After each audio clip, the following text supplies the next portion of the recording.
We're coming, we're live. We are live, we're live.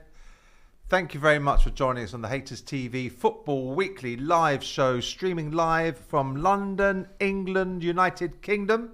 My name's Nick Callow on this special weekly HaytersTV football show. This is all, as we always like to say, going to be part of the membership scheme coming up very soon. I think this could be the last ever show we have free to air without having to be a member. Of course, you're all subscribers to the HaytersTV show. This afternoon, we're going to be talking about the FA Cup weekend we've had with Chelsea getting through to the semi-final, the amazing match between Manchester United and Liverpool, what's happened to Newcastle, what's happening to them, they're going down the pan, and we've got Coventry, the 1987 winners, one of my favourite ever FA Cup finals. They're in the semi-finals too. We're going to be looking at the Champions League draw, what's happening with England. We're in the international break now, of course, not for everyone, of course. Ben White's having his own little break, as are some other players. But first, let me introduce you to my favourite Haters colleagues this week. The other ones I had favourite colleagues from last week. They've all doing other things this week. They're no longer my favourites. On my left, I've got Danny B. Bennett. Got lots of phones pinging. Is that in here? But I don't know. Hi, G. We've got G-Man behind the camera there. He's just his delivery orders coming in any second now. Or maybe it's his Cheltenham winners finally crossing the losers post, as it was in G-Man's case.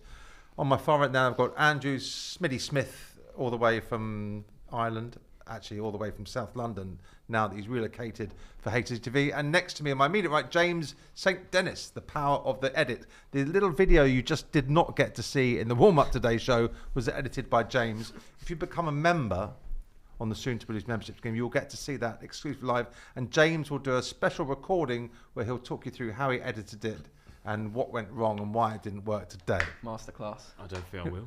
Well, I'll tell you what, James, but what you can do is tell us about your FA Cup weekend, because you were at the big match at Stamford Bridge, where, I suppose, on the face of it, Chelsea won 4-2, got through to yet another Wembley match, another semi-final.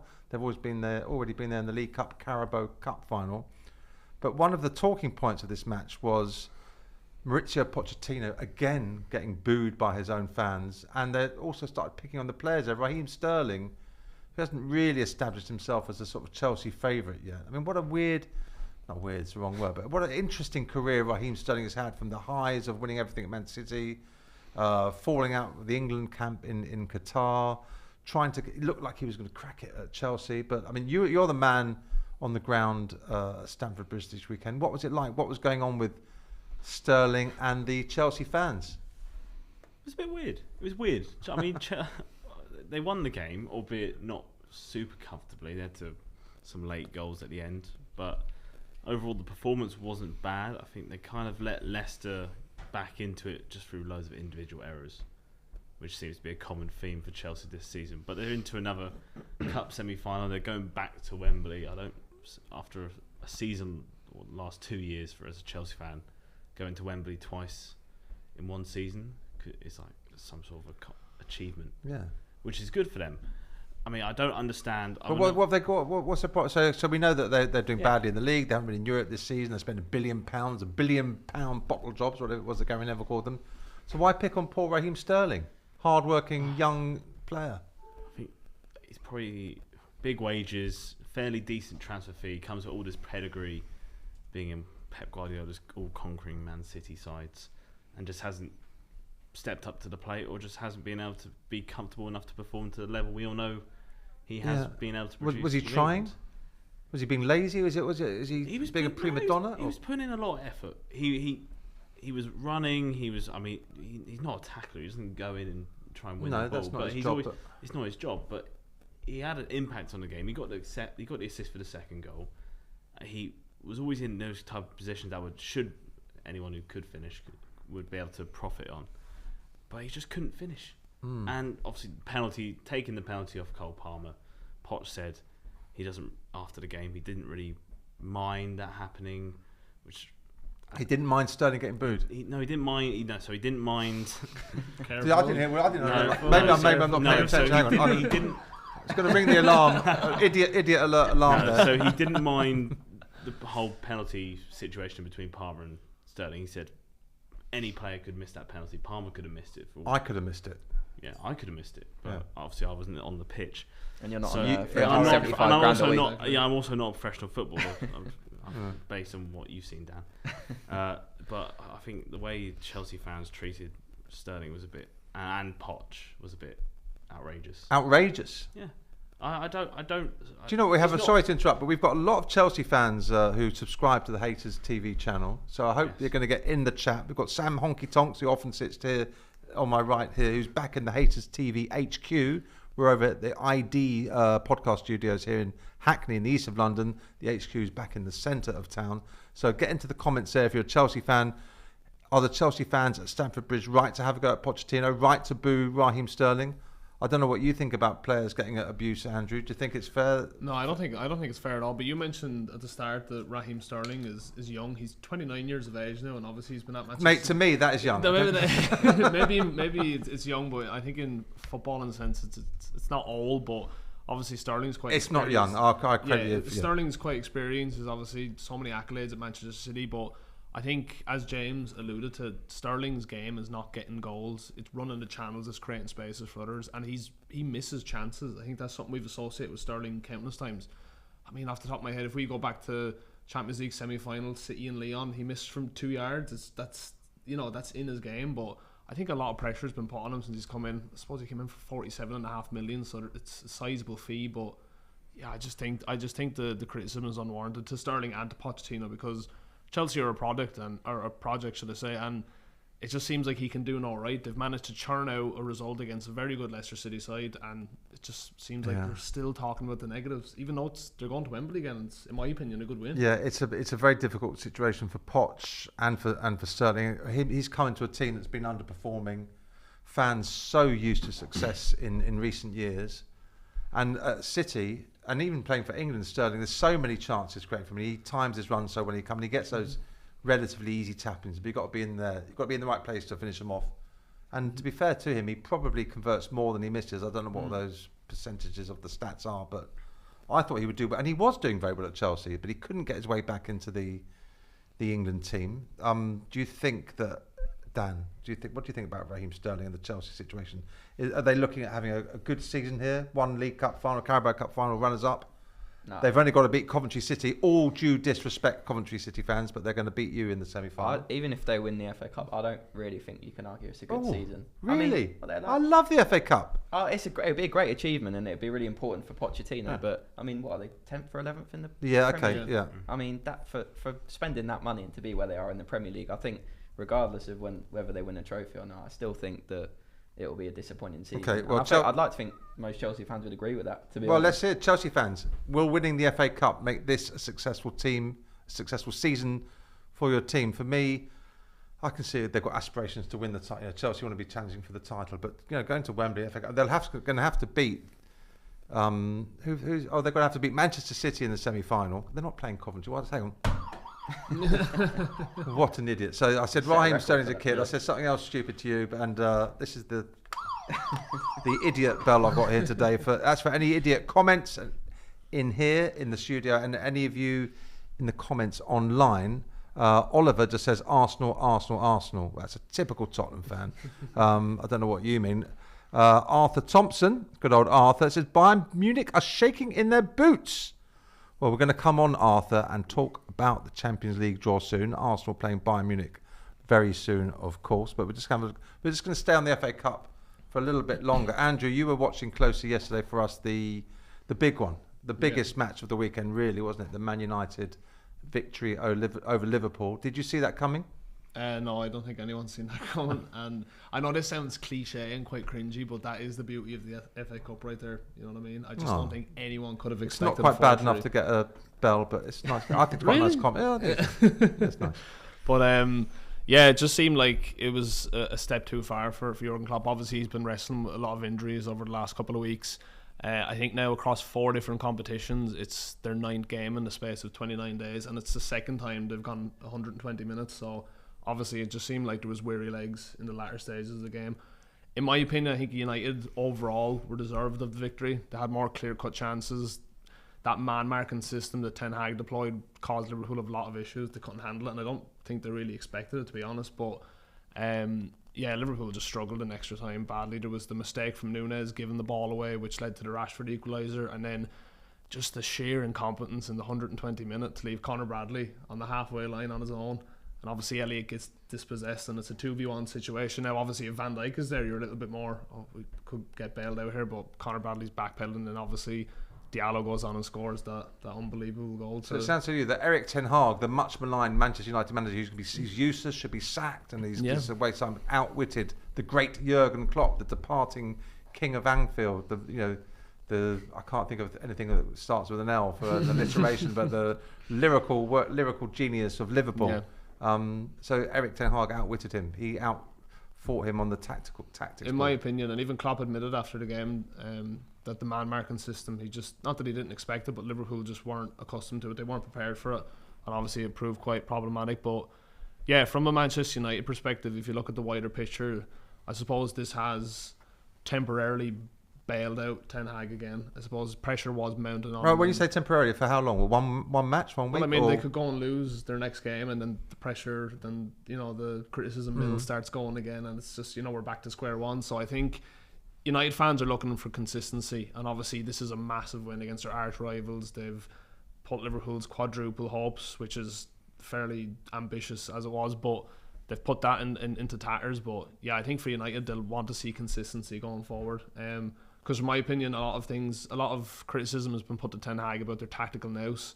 But even yesterday, that gap between the back four and the midfield was still there. And I thought Liverpool were actually quite wasteful in the final third. It just seemed like it only take a couple of passes for them to get in, and I just thought they were wasteful. But yeah, it's all about consistency now for United, I think. Well, I'm going to argue that really was a turning point. I don't know what you think, Dan, because I'm going to get your opinion. A turning point for Ten Hag and Man United. They are playing Coventry City in the semi-final, and they will beat Coventry City. Someone Coventry's got to beat you. I know you beat Tottenham in '87. That was one of my favourite ever finals. But I think in 2006, this is your Wembley is the semi-final. Erik ten Hag, he had a good season last year, really, at Man United. He's back at Wembley. He probably should get them to the FA Cup final, but they're probably going to play Manchester City because we've got Chelsea in the other semi-finals, and all Manchester final. Manchester United managers past, I'm thinking in particular Alex Ferguson, the FA Cup was what made them and saved them. When he had that win over Palace in, was it 1990 or 91? I should know because I reported on the match, but it's such a long time ago I can't. But anyway, he was saved by the FA Cup, the Mark Robbins moment, who's manager of Coventry City, of course. Nice link. Yeah, thank you. But no one can exactly remember the date, but that's me. Get in the comments, Jerry Cox. I'm sure you're watching or listening and pulling whatever is left of your hair out, saying what the hell is Nick going on about. But for me, I'm saying this is the turning point for Ten Hag. He's definitely going to be manager there next season. They'll back him in the transfer market this summer, albeit he'll have to sell a few players to do it. That was a pivotal win to beat their arch rivals Liverpool in such a big cup game. Yeah. Discuss. I mean, you say it, at the moment, yes, it is. But what if they go and lose to Coventry in the They won't. How do you know? Might. Okay. I don't think they. I bet you the rest of this bottle of water, which I will save until the semi-final. I agree. I think. Yeah, I'd be very surprised if Coventry beat Manchester United and didn't get to and Manchester United didn't get to the final. But I mean, like Andrew said yesterday, I think they're still, despite the win, when it is a massive win, and I think to be fair, I mean, like you say, he changed a few things, and I think he kind of played Liverpool at their own game as well. Yeah. He went more direct, more focused on the counter and in transition, which is where Manchester United are most dangerous. I mean, we've seen this season they can't control games at all. They don't have the players to control games in midfield. But when they do get the ball forward quickly out wide through Garnacho, Rashford, Højlund, they are really dangerous. I would just still have big concerns about Ten Hag.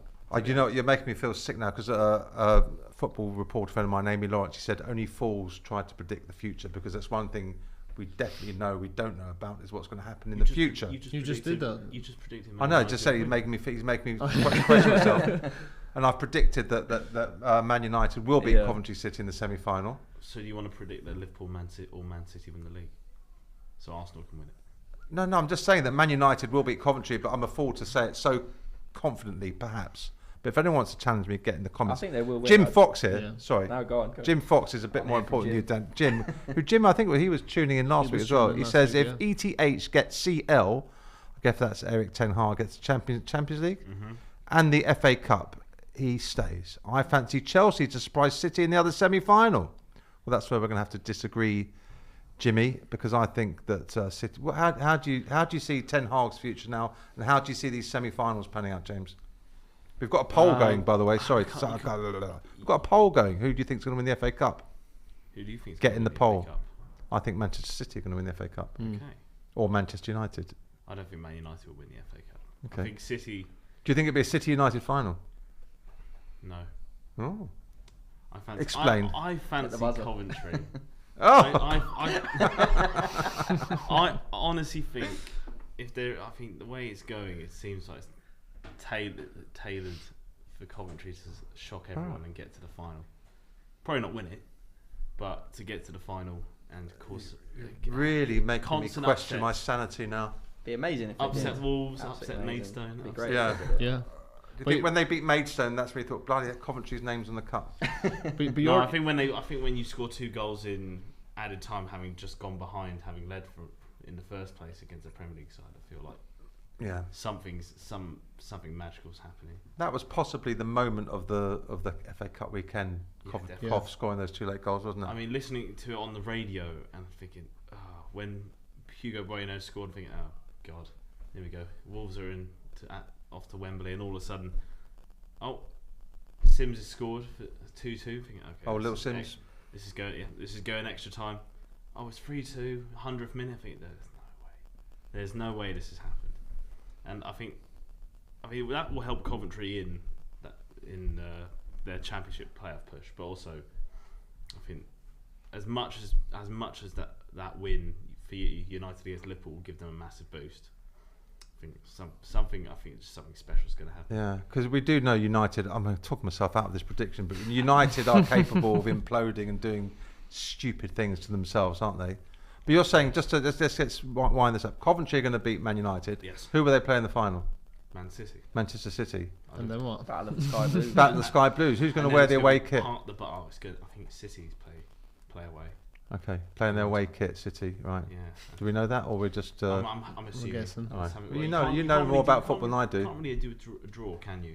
See who plays in the final. Yeah, who gets the home dressing? There's always the draw. Who gets the home dressing room, the away dressing room? Yesterday, but they didn't. So we'll wait. Well, we'll talk about that in next week's Haters Football Live. Andrew's got a point. Going back to your original question about whether Ten Hag should stay or go, I think he should stay and he deserves to stay, because when he first came into Manchester United, it was just a complete carnival. There was so much chaos going on behind the scenes in terms of the situation with Ronaldo, the situation with Sancho. He's had to deal with quite a lot.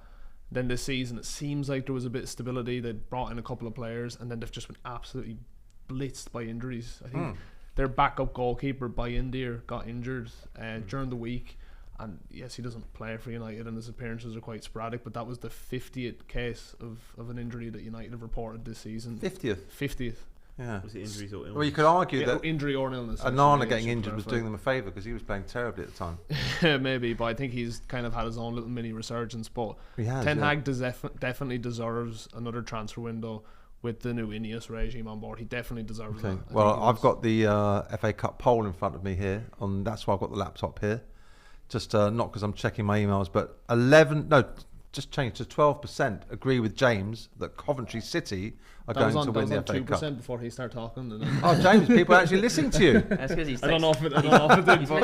Have you been voting on the poll? Is that what you did? I have a few mates family members and friends getting them to agree with him. You're quite big in the Midlands, aren't you? And you know your Championship football very well. So do you think Coventry could do the double, win the FA Cup and get into the playoffs and maybe be a Premier League team again next season? Is that a treble? That's double or treble? I think it'll be outside bets for all three. I think they'll be outside bet all three too, or just any of them. I think they'll get to the playoffs, and I think they'll get to Wembley. I don't. Well, they're already at Wembley in the semi-final. Again, they'll go to Wembley three times this season. Oh, right! There's some Coventry fans watching this. Yeah, wow. James will pick you up at the station. I can get my own tifo at Wembley. The James did a Coventry tifo. Do you remember? I mean, you're far too young. My favourite. I can't remember. I don't know what kit Coventry wear. They used this fantastic Admiral kit with like the stripes coming Sky down blue. the middle, and then they had a White. really horrible chocolate brown away one. And Wales used to play in the same kit, an Admiral kit. Maybe they could bring that back for the cup final. I might even get one. Lovely kit. We could give away a free one on the new HaytersTV membership, because this could be the very, very last HaytersTV Football Weekly with Dan Bennett, Andrew Smith and James Dennis and me, Nick Callow, before we enter the membership scheme phase of the Haters TV Football Weekly show. So in the meantime, subscribe, hit the button, like, share. Shell is a combination of share and tell your friends. Shell your friends. Shell your friends all about you haters. recovered that really nicely there. Well, I'm not just making it up. Look, we've had the poll going for 37 minutes now. Man City, 49% of you voting and watching think that City are going to win the FA Cup. 20% say Man United, and 19% say the mighty Blues of Stamford Bridge, Chelsea. Coventry City holding out on 12%. Before we go on to our next topic, Danny B, which I'm going to come to you, which is going to be Newcastle United and Manchester City, just to finish off our FA Cup weekend chat. I just want to have a little more look in the comments. Jim Fox, he said, well, Jim, that's you there again. I can't read. Now, that's a name I can't read at all, but it just says, thanks you for your appreciation. Oliver, we know, is Arsenal, and that doesn't really mean anything. Someone, Abslam, just saying, just why? Well, just why is because we like to talk about football. We love football, and we want you to tell you more about Haters TV and why we do this for you. Watch the videos, watch the press conferences, and this is the Haters TV live chat. We're going across to Danny B now because we want to talk about the other FA Cup final tie that we haven't mentioned yet, which was Manchester City beating, I think, as we all suspected, beating Newcastle United fairly confidently. Now, this time last year, Newcastle United were bombing forward to qualify for the Champions League. They're going to build on the team. They're going to be Premier League champions within a year or two. Wasn't it that Amanda Savey said, we'll be challenging Manchester City. We're going to win the Premier League now. They're mid-table, out of all the cups. They had that one good match against PSG in the Champions League group stage. And now they feel like they're sort of slipping back down the table, and they've got all the financial fair play issues they have to contend with. Am I writing off Newcastle United too soon, or are they a spent force? Will they come again? I still think because of the financial backing they've got, that eventually, I don't know how long it will take, that they will be right up there at the top, challenging for the Premier League. I think they've got obviously the resources to do it, but I think this season as a whole has been almost a shock to everyone, just how strict and how difficult these financial rules are to comply with. I mean, we've seen today Nottingham Forest get their 4-point deduction. Yeah, I was about to say unbelievable, but not really. But yeah, Everton have had their deduction, and I know obviously Newcastle aren't getting a deduction, but they're really struggling to spend the money they have because of financial fair play, despite having all the wealth and resources you could ever need. Can I ask you something? Do you think PSR then kind of limits ambition for clubs like Newcastle? I think so. Yeah. I mean, you know, we can have. I ain't got long enough to have the debate about ownership and all the ethical. Yeah. But in terms of the basic question, yeah, I think it does protect the established clubs. You know, whether I don't think that's the desired effect. I think the desired effect, hopefully, is to stop clubs getting into financial trouble, which is obviously a positive aim. But I do think it does limit, clubs being able to invest and to challenge. And like I said, I think Newcastle will get there eventually, but I think it will take a lot longer than Amanda Staveley and everyone else who supports Newcastle had hoped, because I mean, you look at that team, they've not really invested. Obviously, their big summer signing, Sandro Tonali, has been banned for betting. So that was a massive blow for them at the start of the season. Obviously, the injury problems they've had this season. Talk about Man United injuries. I mean, Newcastle probably the worst in the Premier League, I would say, just off the top of my head. I mean, you look at the amount of big players they've had injured. So there are mitigating factors for why they've not pushed on this season. But I think the financial thing is the biggest one. They've just not invested in the squad. I mean, they had massively overachieved last season, I think. You look at that team on paper, that should never have got in the Champions League. But I don't know, for whatever reason, feel-good factor around the club. Eddie Howe did a great job. And James, I want to ask you about the manager. We're going to talk about England in a minute. And Eddie Howe, the Newcastle manager, has often been linked with the England job. It's almost certain that Gareth Southgate will not carry on as England manager if they don't win the Euros or have a fantastic tournament. I think that's fairly sort of safe to say. And Eddie Howe's been linked with that job, but his stock seems to be declining, diminishing after this disappointing season at Newcastle. Is that a fair point, or do you think he's the next great thing? I mean, it's not really been. I think Newcastle fans probably had to reel in their expectations. Last year they didn't have 4 competitions to come into, and they didn't expect their record signing to get banned and then have all these injuries. And they're still only a 10th. They're like one of the top goal scorers in the league. I mean, the defence has been a bit shaky this season, Yeah, I but think that's still been the most surprising. But thing they're still only defence. 7 points off sixth.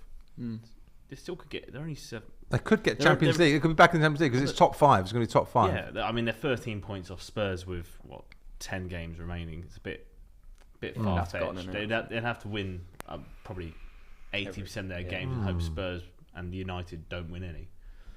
But to say they're out of contention for Europe is a bit. You could probably say it's far fetched. I think if 7th still gets Europe, if I'm correct. Yeah, it depends on the cup winners, doesn't it? And work out. So if 7th, but that depends. The cup winners are already in Europe, then. So Liverpool, the Carabao Cup, no one gets it because Liverpool are already going to be in Europe, but then if they finish 7th, they probably get Europe, and they're only 4 points off. They're only 4 points off that. So I wouldn't say this season's been. So we should be a bit patient with Eddie Howe. I mean, I personally got a lot of time for Eddie Howe. I think he's a good manager and a decent human being, and he's done fantastically. Like you say, he's done fantastic well. Newcastle. I mean, last season they just didn't have anything. They had the magic of the cup run to Wembley, which they were a bit unfortunate in that game, and then they had the magic of beating Paris Saint-Germain and then almost beating them at the Parc des Princes. But less said about that contentious penalty, the better. And they still, I mean, they're not doing badly. I mean, they knew they were going to be in this situation. I think they had one summer to spend a bit of money. Didn't really spend a lot this summer. They just kind of added one star player and maybe a few, 2 or 3 star players, and then they realised, I don't think we have. And I mean, Harvey Barnes has been injured pretty much the whole season. Mm-hmm. Yeah. Livramento was injured for a fair chunk. Tonali's banned, so all 3 of their massive big money signings haven't been playing, and then Joe Linton out for most of the season. Callum Wilson and Isak out for large periods, and Almiron out. I think Jacob Murphy, as much as he's not the greatest player, he still makes a massive impact when he plays, and he's been out. Trippier out. It was said around the Qatar World Cup, around getting into December last year, that there'll be a lot more injured players this season in the Premier League because the players just getting completely overworked. Everyone keeps getting injured. So it's not just Newcastle. It's all the big clubs have had injury problems. But this thing about England are playing Brazil at the weekend. Sorry, do I feel like I've interrupted you with a great point to make? Hang on, stand by, everyone. No, I just feel like if you compare, I think besides probably United and potentially Liverpool, I think Newcastle are probably the only other side that have had probably most of a fair chunk of their starting 11 really impacted. Chelsea Brentford have been blessed by Chelsea have 2 starting 11s, don't they? Arsenal, no. even Manchester City. Tottenham. Even Manchester City went 2 months without Haaland and De Bruyne. Yeah, but the 2 best players. That's your 2 best players. But then Newcastle basically lost most of their starting 11. Yeah, you lost to Wilson. You basically at times they don't even play Lewis Hall, the guy they could spend 30 million on. Well, do you know what? Jim Fox agrees with you. Foxy says keep Eddie Howe in. They've had some bad injuries this season, so. But I think you're not going to get the buzzer of shame there. Thank you. You've actually, Foxy says he loves you. In fact, he doesn't say that, but I can sense he does. The question's been asked, Andrew. The question's been asked whether Newcastle should get Jose Mourinho instead of Eddie Howe. Before you answer that, no. He's answered already. All right. Well, Dan, you can answer it. So, Khalid says that Ben White should be the first player next England manager talks to after Harry Kane.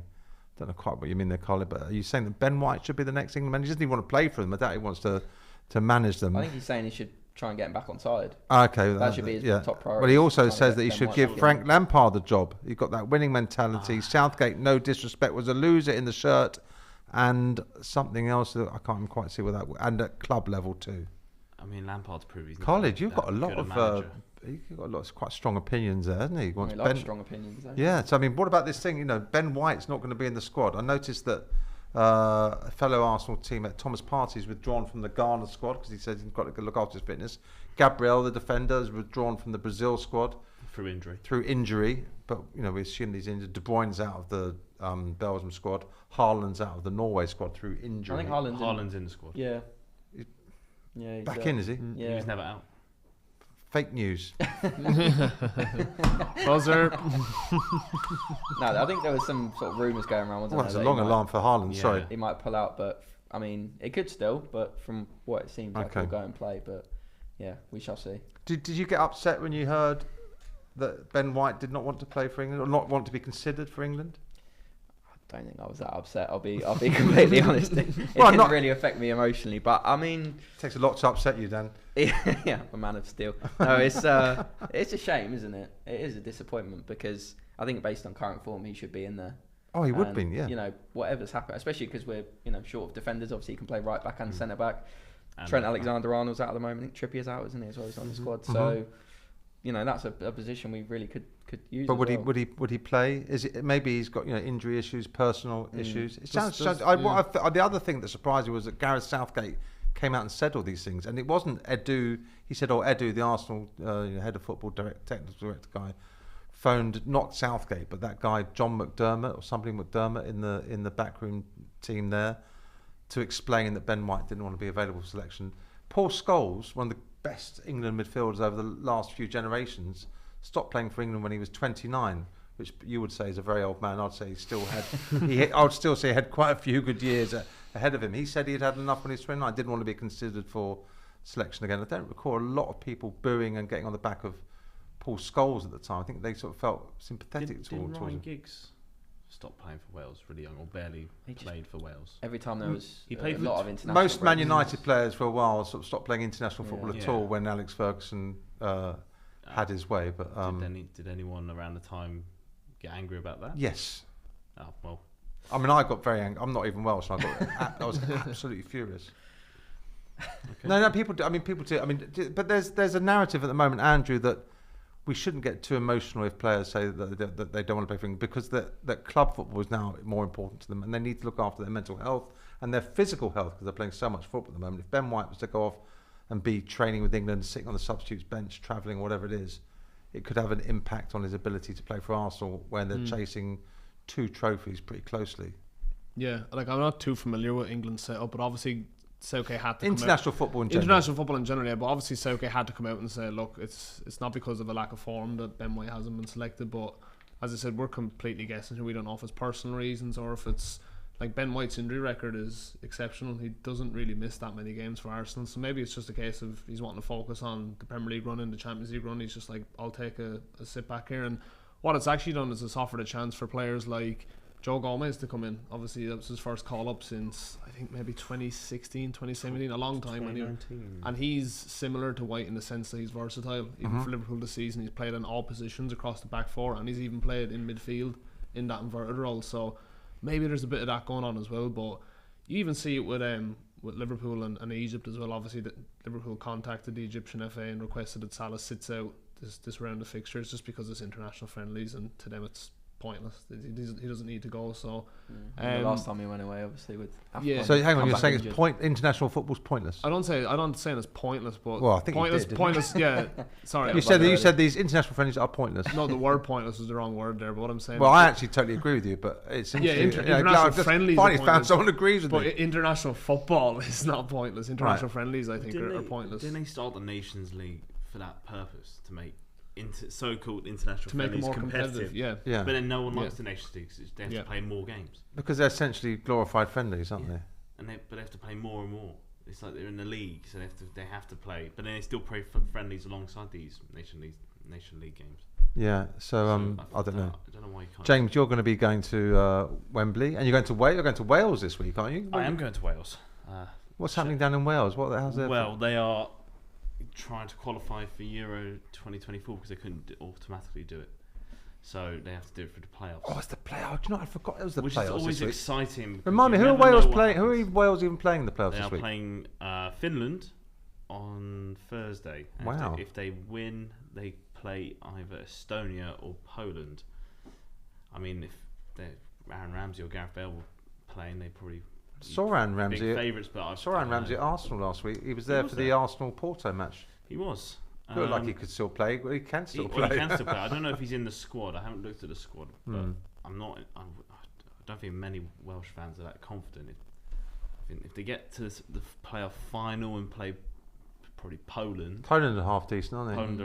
Poland would be tough. I mean, they've been to most international tournaments recently, so the fact they had to go for the playoffs kind of either says they performed poorly or a bit of bad luck. I think it'd be nice to see a few more British teams be at the Euros alongside Scotland and ourselves. So I think. Okay, well let's talk. Let's have a look at who. I mean, Jerry Cox here, one of our very first subscribers to the Haters TV channel. I remember when Jerry hit the subscribe button and hit that bell. And thanks for tuning in today, Jerry. He's saying, who do we think? What do we think? Even not who do we? What do we think of England's chances at Euro 2024? Well, I'm going to say here, I think their chances are very good.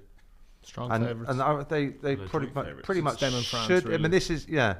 And there's all this build up. You know, when you had the great sort of France teams that won all those trophies. It had a few years before, a few times before, where they were like knocking on the door. Spain, when they had that period of domination, it was preceded by, this Spain team's really good. They get into the semi-finals, quarter-finals, and then they broke through. And England had 2 World Cup semi-finals, European Championship final. No? 2 semi-finals. Yeah, 2 semi-finals and European Championship final. Russia semi-final. Quarter-final in Qatar. Quarter-final in Qatar. But yeah, anyway.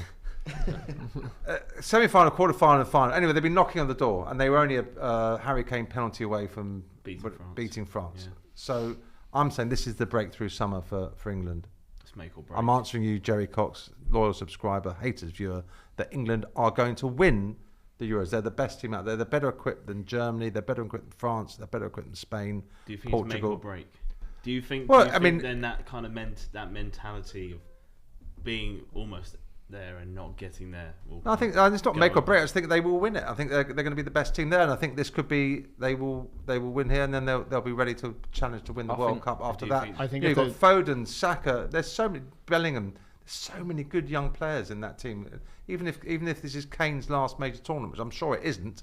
But even if it was, there's a great sort of selection of players coming through. Well, look at all the debates we've had all season. We're comparing Saka with Foden. We're comparing a lot of different positions. But who's the best midfielder? We're Bellingham and Rice. We're talking about all these strikers, Watkins, Kane. It's like all these guys play on the same team internationally. So it's just a plethora of options that Southgate has to choose from. So even if things aren't working out in the first couple of games, he has so many options to change it tactically and in terms of personnel. I think if England don't win it, it's a huge disappointment. I think it's their best chance to win the Euros. Obviously France are still there. They're always going to be there, but I feel like we've got quite a favourable group compared to other countries. Yeah. So obviously Scotland have Hungary, Germany and Switzerland. I'm not even looking at the group stage. I'm going straight through to the knockout stages, and I'm predicting win. Bearing in mind, I know the difference between the semi-finals and the quarter-finals. I mean, I'm deluded. I might have to press the button again, but I mean, do you think England are going to win it? I know only a fool makes predictions and predicts the future, but I am that fool. I'm a little bit worried about the defence still. Oh, okay, fair point. I mean, Harry Maguire's I think has actually done pretty well this season when he's come in for Manchester United, but it's kind of the defence is kind of what's let us down at major tournaments. I think you look at that game against Ben White's come back.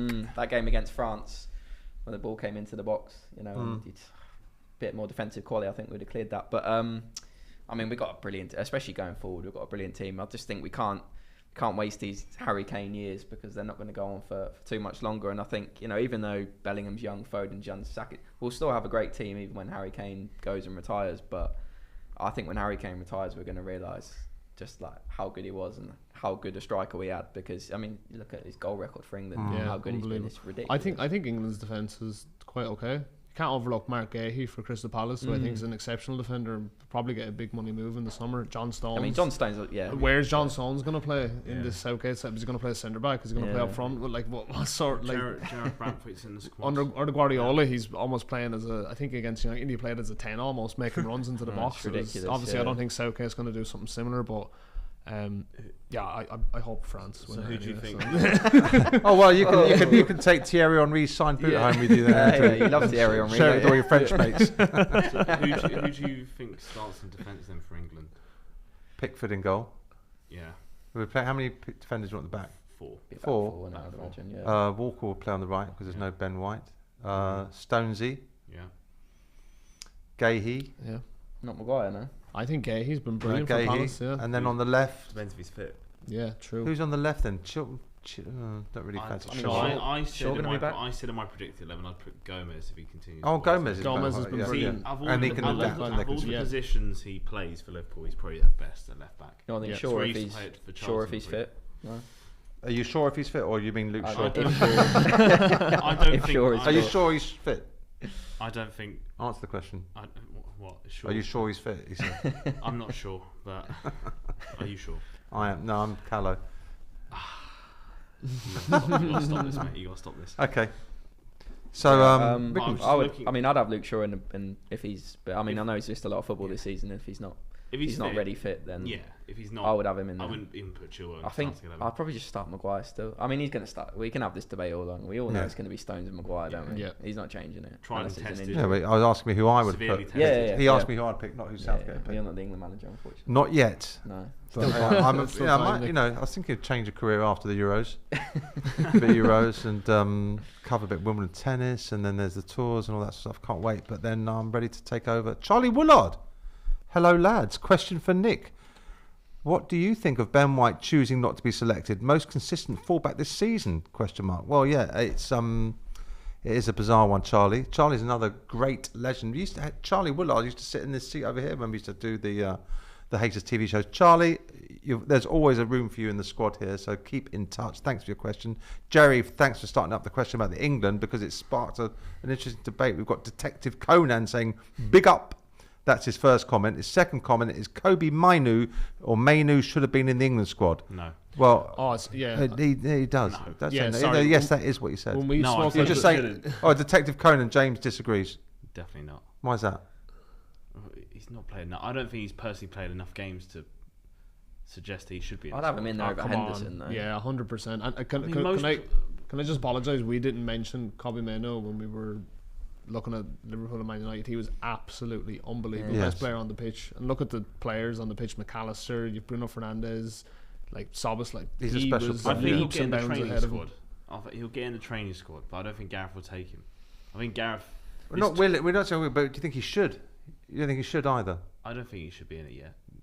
I think after the Euros, depending how he plays for the rest of the season. What I would say is, I mean, I did an article. I bet it's like I get youth. Yeah. Sometimes surprises people, and like obviously Mbappe and Saka and Foden all come to mind, and Bellingham especially. But I don't know. I think Mainer's a great player, but I think Gareth's probably right to not chuck him in yet. Well, Detective Conan, thanks for the comment, and you've heard what James thinks about Mainu. He thinks he shouldn't be. He's not ready.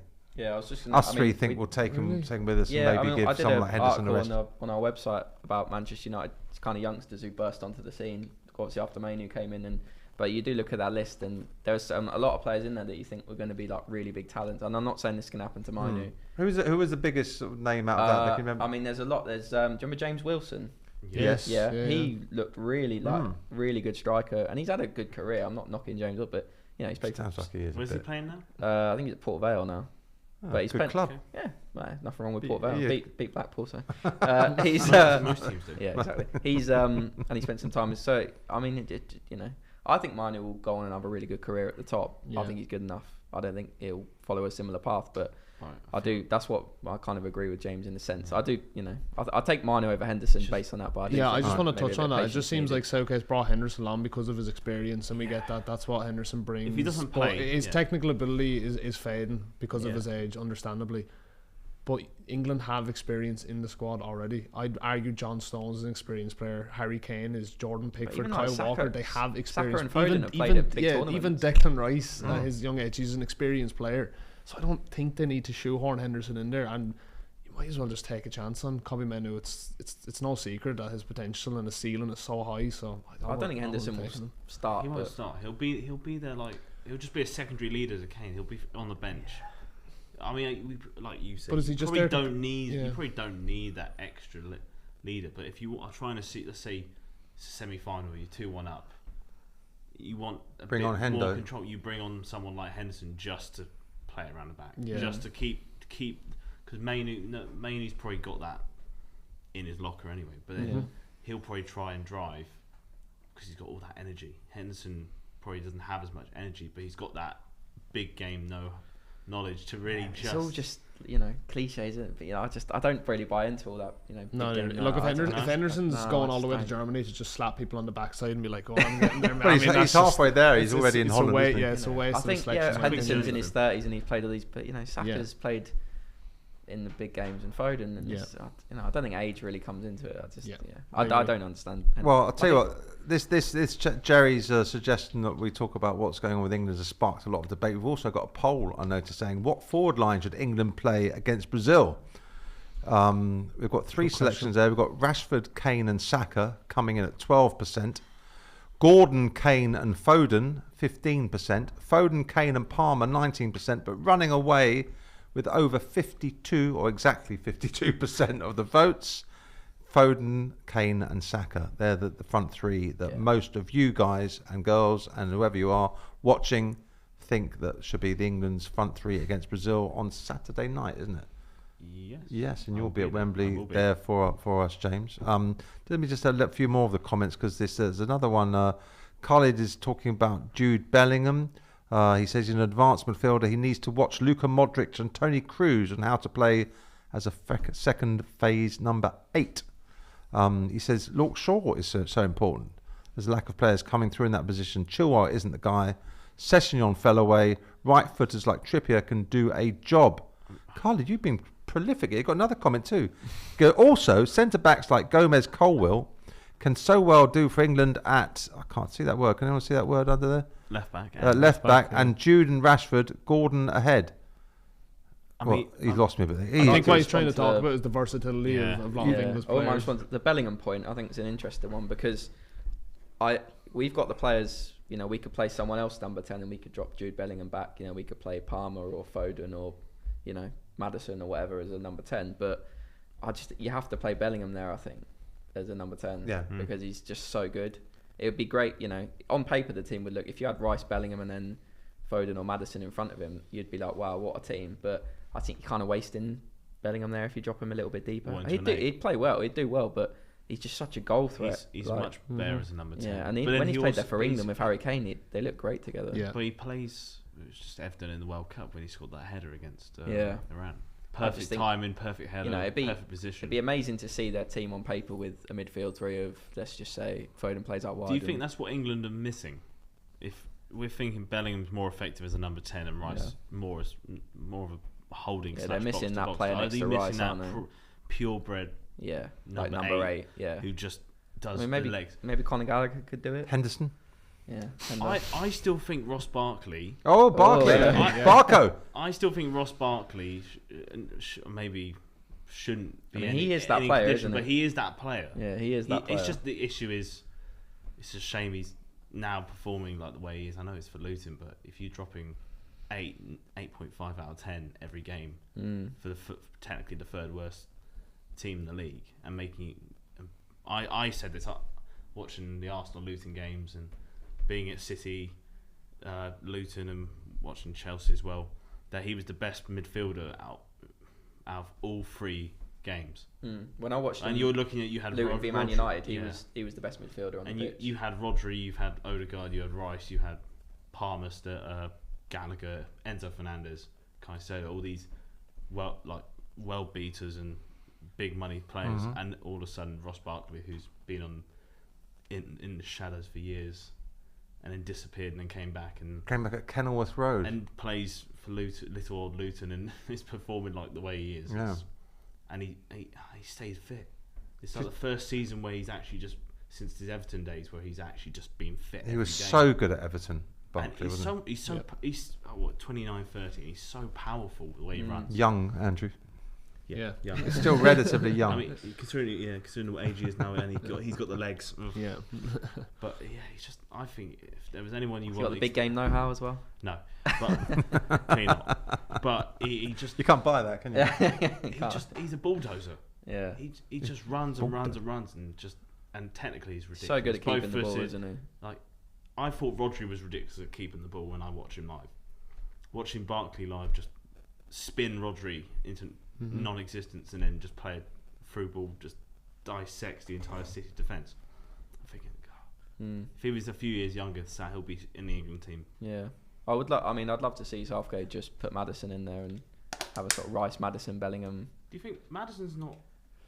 I mean, since coming back from injury, do you think Maddison's? Yeah, I think he's still getting up to speed. But I mean, you look at what he did earlier in the season. He was unbelievable. I think he's got from now until the end of the season to get back towards those levels. So I'd back him to. But I think he's a shoo-in for the England squad. Oh, absolutely. Yeah. I'd love to see him, say, start Maddison alongside Rice and have Bellingham in front. I've got a final. I don't think he will, but I've got a final quick England debate for you before the final bit before we finish today's Football Weekly Live. There's a comment there, I can't read it now. There's a guy called Tom saying he's not being rude, but it's a brand new show. Good luck to us and so on. He mentions about a paywall. Well, it's not so much a paywall. We're doing a special membership scheme coming up soon, and the HaytersTV Football Weekly Show will be part of the membership scheme. So if you want to join that, stay tuned in for the details. It won't cost you too much money, but it'd be a great way of helping us to cover more games, to get out to the Euros, cover these internationals. We've got all the Champions League games to cover for you soon. We're going to get your Champions League predictions any second now. And that doesn't, that takes a lot of time and effort. A lot of people, look at these guys working hard. They need to earn some money. These bells. Is that ours? That cost me 50 quid every time I press that button. I've had to hire it out. Yeah, sorry guys. That's going to be another membership scheme down the drain like Kai Havertz. People are saying in the chat that Harry Kane is not going to play on Saturday. He's got this ankle injury. You're saying how much England are going to miss Harry Kane when he's gone. Who should start instead of Harry Kane? Oh, Watkins. Ollie Watkins. Yeah, you like Watkins? I mean, I like Tony as well, but he shouldn't be in the squad. Watkins, isn't it? Who, Watkins? No, Tony. Oh, Tony really? shouldn't be in the squad now. Okay. Solanke should be in the squad. Yeah. Mm-hmm. So like the form Solanke's been in, and do you see his goal against Luton? Yeah, he's been really good. It's the same thing Tony does, but Tony's been talking a big game. I think Tony's a better player than and Solanke, he's personally. not performing, but I think based on form, Tony's not been since he's come back. I know you're gonna if you say little things, he's just betting in again. He just hasn't stepped up. He talked the biggest game before he came back, and he still hasn't. Yeah, he's talked himself into a bit of a corner. He's talked himself into a corner now. Especially. Would you press the button on him? No, well, he's not here. But he might be watching. But if you're basing it on form and the way Solanke's been performing this season, being the spearhead of that team, of that Bournemouth resurgence from the start of the season, I think he should have at least been considered or been in the squad this time round. I don't think he would have got the Euros, but Andrew, we know you don't care. Let's get that clear before he answers this question. But if you were just flown in as the new England manager, and you've got to select a striker to play against Brazil at the weekend, and your star man Harry Kane's injured, you know the Premier League well, you know all the English players well. Who would you pick as the main striker to play for England? No, I'd have to agree with what Dan said. Ollie Watkins. Oh, that's real. I say Ollie Watkins too. I think he's been unbelievable, and the only thing I would have against Tony, I think Tony is an exceptional footballer, but it's just his mental game is. I just don't think it's up to scratch. And then obviously he's backed himself so much since he's come back from the suspension, and I really don't like his disrespect towards Brentford. Obviously he's come out with so many videos being like F Brentford in the past and stuff. I really don't like that, and maybe Southgate's looked at that and been like, yeah, I don't want him part of the squad because of that. That's what I'm saying. I think you look at how bold claim, but that's what you're saying about players, like how they've acted. All since he's come back, all he said is, "I want to leave Brentford." Yeah. Oh, my manager said they want to sell me, so they can. So sell me then. Yeah. Sell me on. What kind of mentality is that? Southgate, he's in the squad, but I wouldn't want him to be leading the line without Kane. It's kind of a solo attitude. But a striker has to have a solo sort of attitude. Goals. Off the pitch.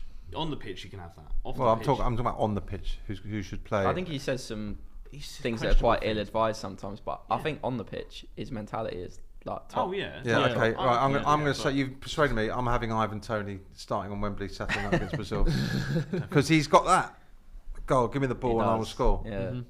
Ollie Watkins. He's so calm as well. Like, it is a lovely. Watkins has gone up a level this season. If you again pray that it was after Monday Night Football, Thierry Henry was praising him for the way he was finishing. If Thierry Henry's praising the way you finish, you should start. Okay. When Kane's not fit. I think Ollie Watkins is a lovely player, a very good player. But I'm just saying on Saturday, for this one match against Brazil, possibly the best team in the world there's ever been, if not at the moment, historically. We can say Uruguay. What, right now? No, ever. Oh yeah, Brazil. Brazil is the home of football in a way, isn't it? Yeah. Brazil, we all love the football, the samba skills, the kit. Love Brazil football. I'm starting Ivan Toney as Harry Kane might have an ankle injury. I'm going to have to just make this because we're hitting the 5 o'clock bell and G-Man's getting twitchy over there. His phone's going to start. His hamburger's going to arrive in a minute. Should we just the Champions League quarterfinal draw? We'll have to make it really quick fire stuff. We've got the winners between Bayern Munich and Arsenal. Arsenal. I'll go Bayern.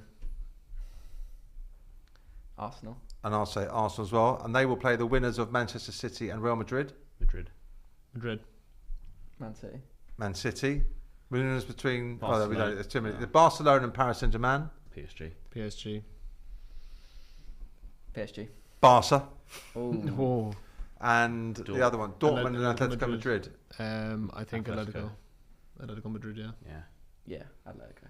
Yeah, I think they will too. So what's your final? Then I've got Manchester City I'd go Real against PSG. did I say would win? Manchester City against Barcelona at Wembley. Unless Arsenal probably win the whole thing, but what do I know? They need to play a lot better than they did against Porto. Obviously, huge respect for Porto, Yeah. the way they defensively set up, and that's Sergio Conceição's game, but they need to be a lot better. Yeah, Arsenal need to improve a lot in Europe. Guys, I think that's all we've got time for this. We will all be back next Monday at 4 o'clock, so tune in for that. In the meantime, get over to watch all the other videos here, the press conferences. The more you like and subscribe, the better it is for us. Tell your friends, shell your family, and we can keep making more and more videos for you. Thanks very much. Dan, James, Andrew, I'm Nick, and G-Man you can't see, but we love him too. And we'll see you next time. All I have to do is press this magic button and we'll disappear. Or is it that one? It's that one.